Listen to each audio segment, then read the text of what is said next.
So what you're saying is, if you want an economical car, buy a BMW M3. No, I'm not actually. No, seriously, what I'm saying is, it isn't what you drive that matters, it's how you drive it. That is everything. He's right, actually. Yes. It's true. So what are the ways you can change your driving then? One, ignore everything written in those handy cut-out and keep guides in the newspaper. You see, look, there are a lot. Remove your roof rack. Who's got a roof rack? If you're on your way to see the latest Carry On film, don't whatever you do, keep your... Terry and June haven't had a roof rack. Nobody's got roof racks. Nobody has them. You could take other bits off your car, though, to make it more aerodynamic, like... If you've got a Nissan Micra, you could take off the door mirrors, because nobody ever uses them with Micras. Likewise, any van. White vans. Oh, I get this. Aerodynamics is good. So if you're transporting barn doors, say, carry them flat, not vertical in front of the car like that. That's... The other one the newspapers are doing is remove excess weight. Don't carry a jack or a spare wheel. I mean, that's ridiculous. What if you get a puncture? But you could go on a diet. Actually, do you really need both kidneys to drive? You could save a bit of weight there.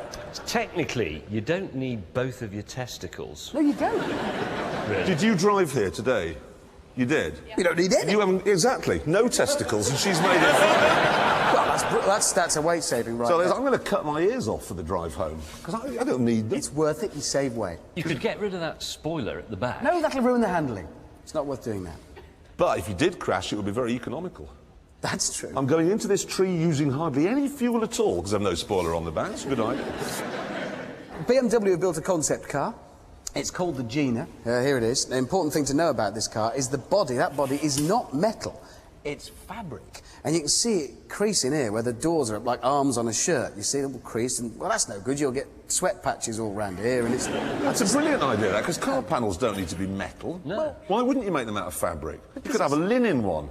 No, not linen, because that crumples and makes you look fat. No, not linen, something else. Well, I'd order it in smart casual. Yes, because then you could change it in the evening, put a bow tie on it, it could have an evening dress car. Or a funeral. It's anything. fantastic. No, What's look, wrong with it? My point is, this is a rubbish idea. Look, I have another picture here. Look, it's split. No, that's the zip. That's the zip so you can get at the engine. It's got flight. Bonnet. It's got flight. Yes. All you've got to do, just be careful you don't zip your bell housing up in it when you're...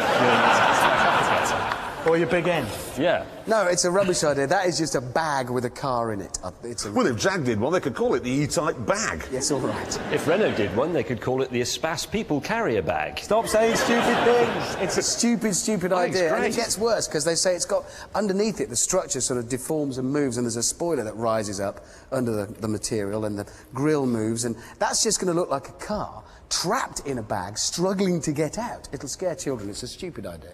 You could put a sticker on the back saying, my other car's a tea towel. That's a stupid idea, Honestly, too. I wish they'd get on and make that. Now, Maserati GT, OK? You see them around these days. Got a picture of one here. And you know what this reminds me of? No. Cherie Blair. Oh, God, it does! You've ruined it forever! Look at it! It does! No, Don't take it to Balmoral, it'll get pregnant. It'll forget it's contraceptive. And it'll sell all the stories of what you got up to in it. And it'll have a Scouse starter motor. Mind you, it'll probably come with 2 flats in Bristol, so that's all right. Right, a new car. This is the Toyota IQ. And now, I've got a thing about this. That's called the IQ. Yes. Why is it that all small cars these days are given names that imply they are clever or the people who buy them are clever? Like the Smart. Because it should be the other way round. Because people who buy...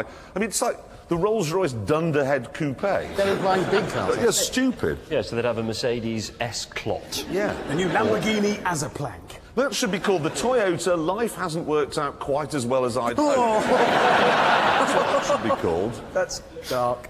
No, but the thing I like about this is that all those small cars with the intelligent names tend to be really cutesy and hoochie-coochie-coo, which always annoys me. But I think that is actually quite a funky shape. No, it's a good-looking little car. But how much is it? Well, that's the point.